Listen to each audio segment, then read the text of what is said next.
सदगुरु श्री कबीर साहेब की जय।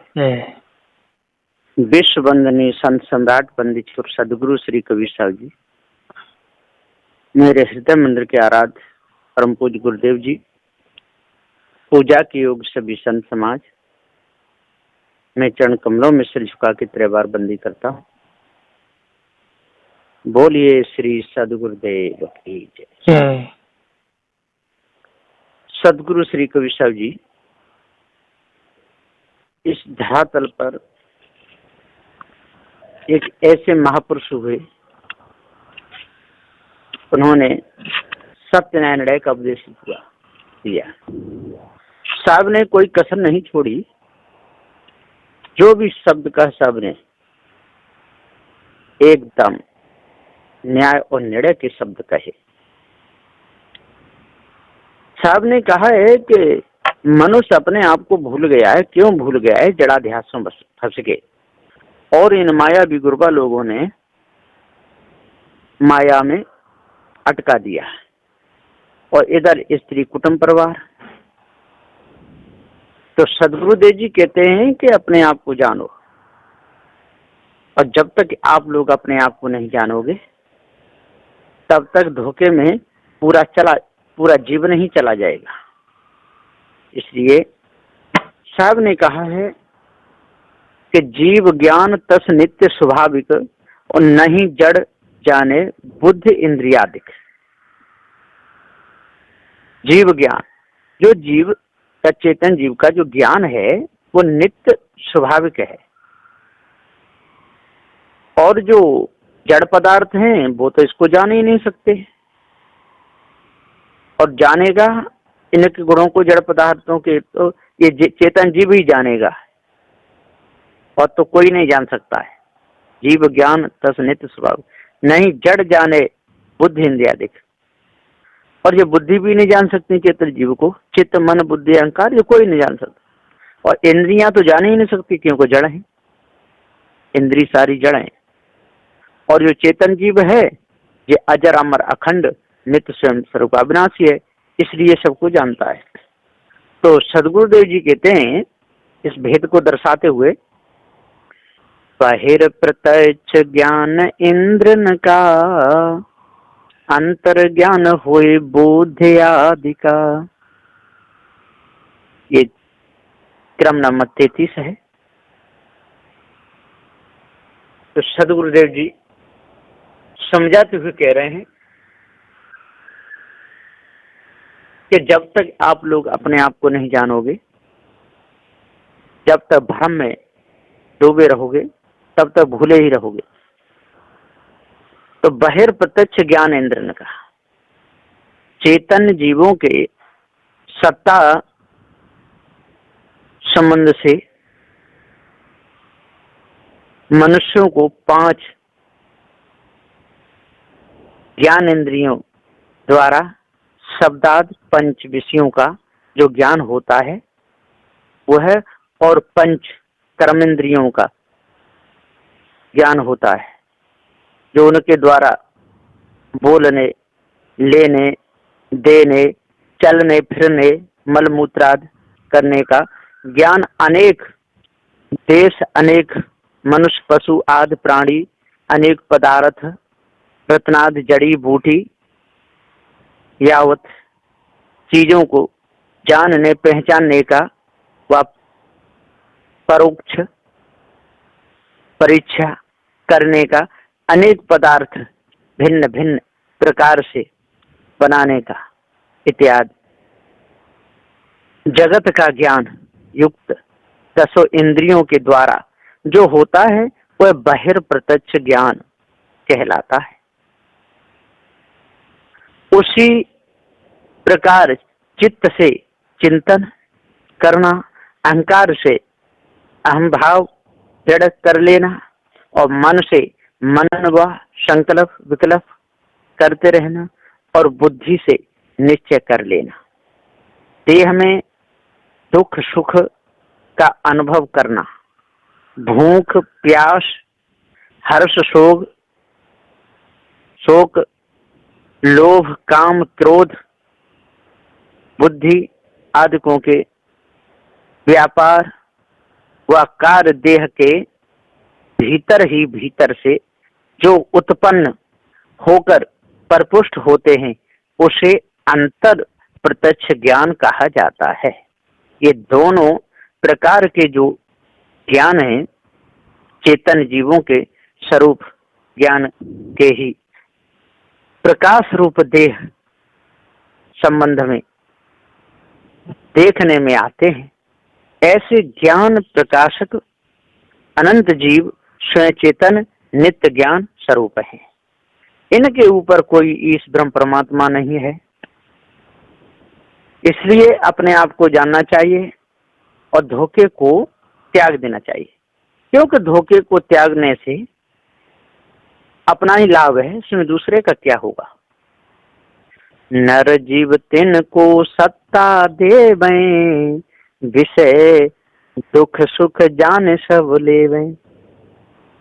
सदगुरुदेव जी कहते हैं कि नर जीव तिन को सत्ता देव है, और कौन देगा? ये जीव ही तो देगा। कानों को, नाक को, हाथ को, पैर को, इस सब को सत्ता देने वाला ये जीव ही है। ये क्रम नंबर 34 है। तो सदगुरुदेव जी यहाँ पुकार के कह रहे हैं, प्रमाण सहित बताते हैं देहोपादेय जीवों में सत्ता संयोग से इंद्रियों द्वारा पदार्थों और 5 विषयों का जानना धर्म का गुण स्वयं ही है। इसमें कहीं से उधारी खाते का काम नहीं है। जीव और ज्ञान का जो समवाय संबंध है। झगड़ा एक बढ़ो राजा राम, ये बीजक शब्द 112 में सदगुरुदेव जी कहे, भैया क्यों झगड़े में पड़े हुए हो, ये सारे झगड़े को त्याग दो। जीव के सत्ता संयोग मालिक 5 इंद्रियों द्वारा अनेक पदार्थ और 5 विषयों का ज्ञान चेतन मनुष्यों को होता है, अथवा अंतःकरण आकाश का स्वभाव अर्थात समान गति वान वायु की कला है। उसमें मनुष्य जीव की सत्ता शामिलता से निर्विकल्प विशेष आनंद रूप ब्रह्म है, ऐसा ब्रह्म ज्ञानी लोग मानते हैं। चंचल वायु की कला चित्त है, उसमें नर जीवों की सत्ता शामिलता से सह विकल्प रूप ब्रह्म है, ऐसा ज्ञानी जन अनुमान करते हैं। पृथ्वी की कला बुद्धि है, उसमें नर जीवों की सत्ता शामिलता से जैसा का तैसा एक अद्वैत रूप ब्रह्म है, ऐसा ज्ञानी जन निश्चय करते हैं। जल की कला मन है, उसमें नरजीवों की सत्ता शामिलता से दूसरा कर्ता स्वर्ग लोक में है, ऐसी कल्पना मनुष्य करते हैं। तेज की कला अहंकार है, उसमें नरजीवों की सत्ता शामिलता से प्रत्यक्ष प्रतीत होता हुआ सर्व जगत ही ब्रह्म रूप है, ऐसा ब्रह्म ज्ञानी योगी व भक्त जन अध्यास रखते हैं। तो सदगुरुदेव जी यहाँ पुकार के कहते हैं, नरजीव तीनों को सत्ता देवें, विषय सुख दुख ज्ञान सब ले। ये सब बेकार की बात है। इसमें बड़े बड़े ज्ञानी, बड़े बड़े ध्यानी अपने आप को भूले हुए हैं। इसलिए विषय दुख सुख को जानने वाला ये चेतन जीव ही है, इसके ऊपर और कोई भी सत्ता दूसरी है ही नहीं। इसलिए प्रमाण से जानिए, जात वर्ण कुल देह की सूरत मूरत गांव, उपजय बिन से देह सो 5 तत्व को गांव। हंसन नारी पुरुष है, ये सब काल को फंद, गांस फांस सो मेट के साहेब शरण आनंद। ये कई प्रमाणों के द्वारा ये बताया गया है कि जड़ और चेतन 2 ही पदार्थ हैं, तीसरा कुछ नहीं है। भ्रम में फंस करके जीवन बर्बाद भले करते रहो। तो सदगुरुदेव जी हम पुकार के समझाते हुए कहते हैं कि हे भाई ज्ञानी हो, विद्वान हो, अपने आप को जानो। देहयुत हंस चपल बिजली सम, क्रम से जाने तुरतन कहीं कम। सदगुरुदेव जी कहते हैं कि 36 नंबर की चौपाई में, क्रम नंबर में, जड़ाध्यासी व देह ध्यासी सर्वजीव प्रवाह रूप अनादि काल से स्थूल सूक्ष्म देहों को अध्यासवश संबंध करके पकड़ रखे हैं। देहों में देही जीव ही सत्ता दे रहे हैं, इसलिए देह संबंध युक्त हंस रूप चेतन जीवों की स्फुरना मनोवृत्ति लक्ष्य वासना बिजलीवत अत्यंत चंचल हो गई है, यानी अति चंचल, यति चपल हो रही है, जैसे बादलों में बिजली चमकते ही अपनी तीव्र गति से पल भर में ही बहुत दूर पहुंच जाती है। इसी प्रकार से ये चेतन जीव देवत हंस चपल बिजली सम, क्रम से जाने तुरंत न कहीं कम। जैसे बिजली का प्रकाश एक जगह पर प्रकट होते ही तुरंत अति चपलता से उसी लक्ष्य क्रमशः सर्वस्त्र फैल जाता है, मालूम पड़ता है, अथवा खाने के 100 पान के पत्ते कहीं इकट्ठे धर के उन पर एक नोकदार कीला ठोकने से उसी क्षण शवों में एक ही बार छिद्र होता हुआ मालूम पड़ता है। सो ऐसा नहीं होता है, परंतु क्रम से होता है। वैसे ही अनादिकाल से जीवों को प्रवाह रूप देह उपाधि बने रहने से वे बिजलीवत अति चपल हो रहे हैं। इसलिए मन बुद्धि इंद्रियाद सबों से अपनी सत्ता द्वारा अति वेग से संयोग संबंध करके सब देह भर को और अनेक पदार्थों को क्रम से, परंतु उसी क्षण देहोपाधियुत एक देशी जीव जान जाते हैं, और इसमें कुछ नहीं। प्रमाण तो इसका बहुत दिया है। सदगुरुदेव जी बताते हैं, लिखा भी है विज्ञान शास्त्र में, लिखा है 1 सेकंड में 1 अंक गिने तक शब्द 1100 फीट चलता है, और उसी प्रकार देह में बिजली का उसी प्रकार उतनी ही देर में बिजली का प्रकाश 1,86,000 मील चलता है। मनुष्यों को अनेक पदार्थों का और शब्दाद 5 विषयों का ज्ञान कैसे होता है। सदगुरुदेव जी इसका पूरा भेद बताते हैं। इसलिए इस भेद को जान करके जड़ाध्यास को हटाना चाहिए और जड़ता को दूर करना चाहिए। स्वरूप ज्ञान चेतन का सदा एक रस जोय, देहोपादेशो ज्ञान में घटबड़ भास है सोय। ये क्रम नंबर 37 है। सदगुरुदेव जी कहते हैं कि जागृत स्वप्न सुषुप्ति अथवा बाढ़ तरुण वृद्ध, इन अवस्थाओं में नर जीवों का ज्ञान कम और अधिक हो जाता है, ऐसा प्रत्यक्ष अनुभव है। ज्ञान में ऐसा घटना बढ़ना होने से उसे जीवों का नित्य ज्ञान धर्म कैसे कहना। सदगुरुदेव समाधान करते हुए कहते हैं कि देखिए, नेत्रों का देखना धर्म है, परंतु भिन्न भिन्न चश्मे ऐनक लगाने से कभी वैसे ही अक्षर और कभी बड़े अक्षर दिखते हैं, अथवा कभी अंधेरा होकर अक्षर दिखते ही नहीं है।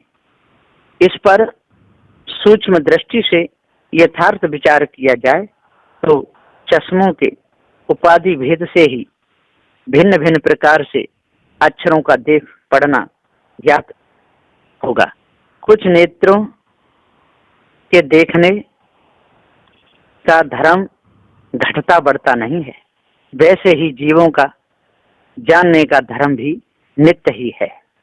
सद्गुरुदेव ने जड़ चेतन का पूरा भेद बताया है। फिर भी यदि किसी की समझ में न आवे तो पारखी संतों से निर्णय करके जान लेना चाहिए। विषय सुखों की हंता माया मुखी यह आय, परख दृष्ट दृढ़ राख के त्याग मुक्त हो जाए। ये क्रम नंबर 38 है।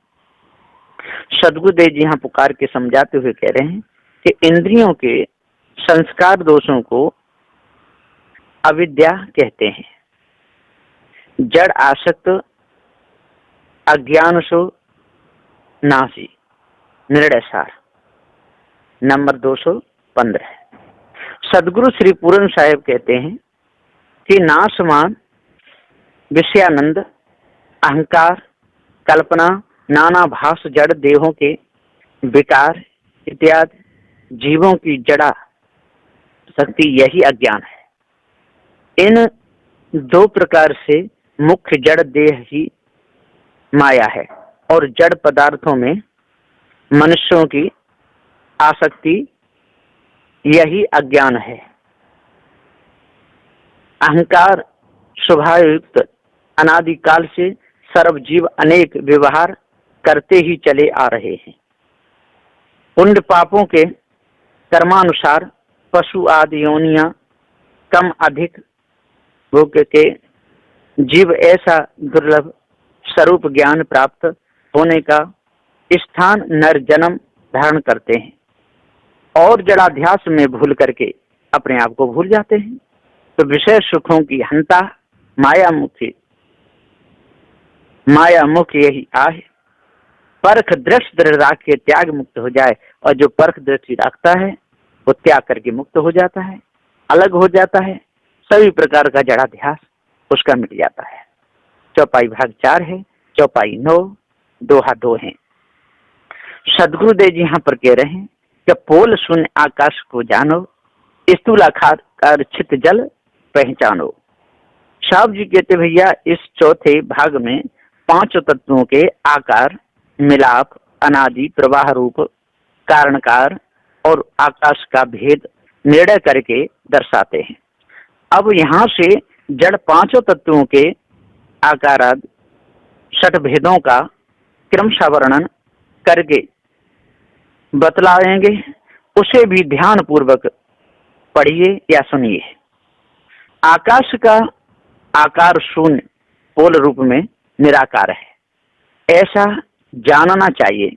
अर्थात साकार 4 तत्वों के अनंत परमाणुओं के मेल में की संधियों में तथा कार्य पदार्थों की संधियों में चलनीवत जो खाली भाग अति सूक्ष्म छिद्र रूप से पोल शून्य रह रहा है, वही निराकार आकाश तत्व है। शून्य पोल पदार्थ होने से वह निराकार है, उसका कोई परमाणु अणु तृष्णु है ही नहीं। इसी से आकाश का परमाणु संयुक्त आकार भी नहीं है। पृथ्वी तथा जल ये दोनों ही दृश्य स्थूलाकार वाले हैं। उसमें कठोरता संयुक्त वजनदार भाग समस्त भूगोल मंडल रूप में पृथ्वी तत्व का विशेष स्थूलाकार है। बर्तन के घेरा में लेकर रखना पड़े ऐसा तरंग वाला तरल पदार्थ सर्व नदी जलाशय आदि महासागरों के रूप में जल तत्व का स्थूलाकार भी प्रत्यक्ष ही है। ऐसी पृथ्वी और जल दोनों को स्थूलाकार रूप में पहचानिए। आकाश विषय कहे हैं। आकाश में अवकाश देना ही गुण है, अर्थात वह आकाश ही स्वरूप है। पोल संधि कोई आकाश कहते हैं। पंचग्रंथी समष्टि सार नंबर 132 में कहा है। तत्वों के नित्य अनेक परमाणुओं की संधियों में जहां जहां गोलाकार अनंत छिद्र रूप अनेक संधियां जो हैं वही आकाश रूप है। आकाश निराकार अवयव रहित रहने से उसका परमाणु रूप कोई है ही नहीं, कार्य नहीं बनता, परंतु अन्य चार तत्वों के परमाणुओं के संयोग से स्थूल देह बनती है। इसलिए इस भेद को जान करके और अपने आप को जानना चाहिए। सदगुरुदेव जी कहते हैं वायु तेज ये सूक्ष्म स्वरूपा, हलुक सूक्ष्म वे क्रम से रूपा।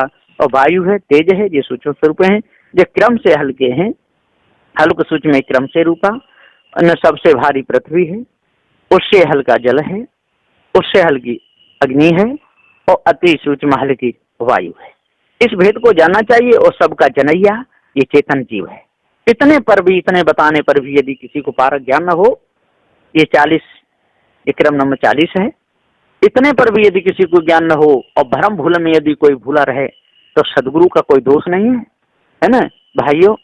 राग दोष को त्याग करके, भ्रम भूल कल्पना को त्याग करके, सबको छोड़ करके जड़ चेतन के भेद को अच्छे प्रकार से जानना चाहिए। और जब आप जड़ चेतन के भेद को जान जाओगे और आपके अंदर से जड़ाध्यास छूट जाएगा तो सभी बंधनों से आप मुक्त हो जाओगे, है ना। ऐसी दया करते हैं पार की संत। यहीं पर अपनी वाणी को विराम देता हूँ।